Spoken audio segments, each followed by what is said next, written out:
আপনি 10 দিনের প্রশিক্ষণবর্গ করে এসেছেন, ঠিক আছে, এক্সপিরিয়েন্স রয়েছে, কিন্তু আরও মা বোন যারা বাড়িতে রয়েছেন, যারা সাধারণ কাজকর্ম করেন, মার্কেট হোক, বাজার হোক, স্কুল হোক, কলেজে হোক, তো নিজের মা বোনকে বাঁচাবো কী করে?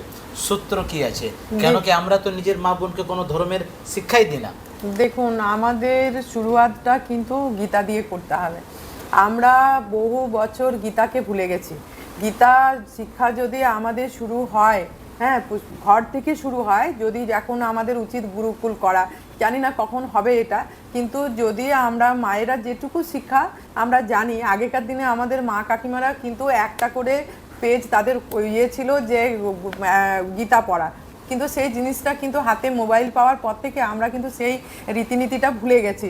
সেই কারণের জন্য আমাদের প্রথম কাজ হবে, আমাদের ঘরের ছেলে হোক চাই মেয়ে হোক, শুরুয়াতে আমাদের গীতা স্টার্ট করা।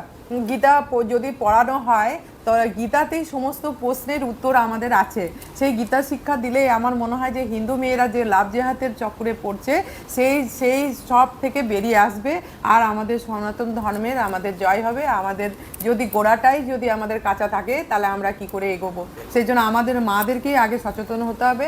হ্যাঁ, আমাদের ঘর থেকেই শুরু করতে হবে ছেলে মেয়েদেরকে বাঁচাবার।